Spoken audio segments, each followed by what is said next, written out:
Magandang araw mga kapispars. Ngayong papalapit na ang mahal na araw, inaanyayahan ko kayong sumama sa akin sa isang espesyal na paglalakbay. Alam niyo naman, tradisyon na natin ang bisita iglesia tuwing Semana Santa.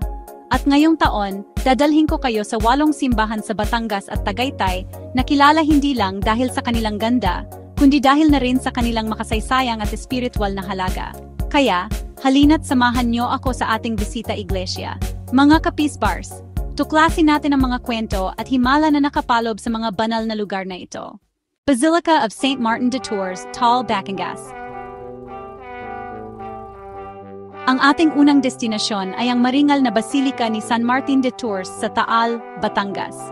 Itinayo noong 1575, kilala ito bilang pinakamalaking basilika sa buong Asya. Pagpasok mo pa lang, sasalubong na sayo ang napakagandang retablo, mga detalyadong mural sa kisame, at mga makasaysayang relihiyosong artifacts. Dito rin matatagpuan ang imahen ng mahal na Birhen ng Kaysasay, na dinarayo ng libo-libong deboto taon-taon. Our Lady of Kaysasay Shrine, Batangas. Mula sa Basilika, ilang hakbang lang ang shrine ng mahal na Birhen ng Kaysasay, na itinayo noong 1639. Dito matatagpuan ang mahimalang imahen ng mahal na Birhen na natagpuan sa balon ng isang mangingisda. Maraming deboto ang naniniwala na ang tubig sa balon na ito ay makapagpapagaling ng iba't ibang karamdaman. Calarega Church, Batangas. Ang susunod nating pupuntahan ay ang simbahan ng Caleruega sa Nasugbu, Batangas. Pinalilibutan ito ng mga bundok at kagubatan, kaya naman para ka na ring nag-retreat habang nagbibigay-pugay sa Panginoon. Bukod sa simbahan, pwede ka ring maglakad-lakad sa kanilang hardin, tumawid sa hanging bridge, at magnilay-nilay habang pinagmamasdan ang ganda ng Batulao. Chapel on the Hill, Don Bosco. Sa tuktok ng Batulao, matatagpuan ang Chapel on the Hill, Don Bosco.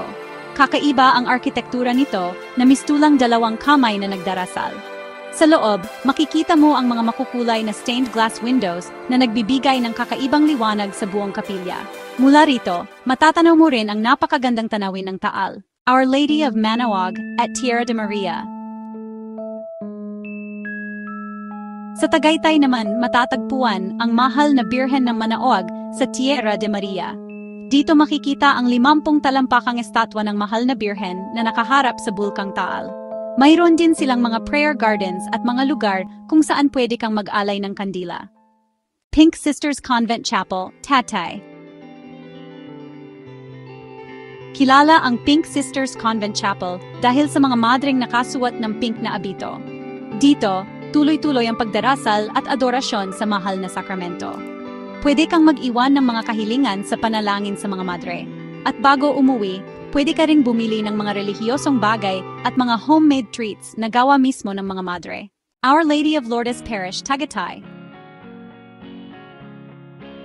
Ang parokya ng mahal na Birhen ng Lourdes ay isa sa mga simbahan sa Tagaytay na may magandang tanawin.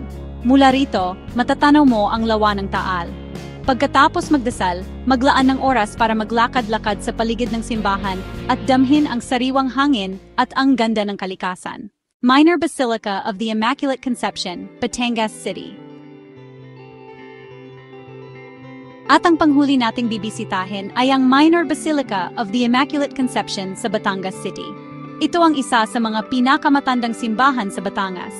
Nakaligtas na ito sa maraming kalamidad, kabilang na ang pagsabog ng bulkang Taal noong 1754. Kaya naman simbolo ito ng matibay na pananampalataya ng mga Batangwenyo.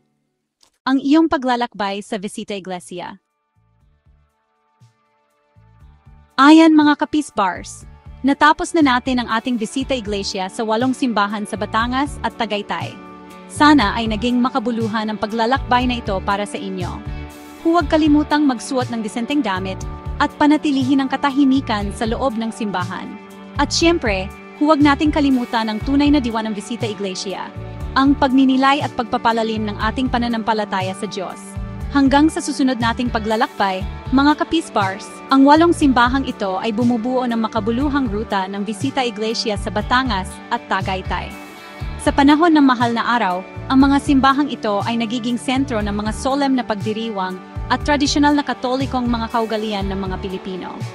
Maging sa panahon ng mahal na araw o anumang panahon ng taon, ang pilgrimaheng ito ay nag-aalok ng parehong espiritual na pagpapayaman at kultural na immersion. Kung nakatulong sa iyo ang gabay na ito, mangyaring i-like ang video na ito at mag-subscribe sa aming channel para sa mas marami pang destinasyon ng paglalakbay at pilgrimahe sa buong Pilipinas. Naway pagpalain ang iyong paglalakbay.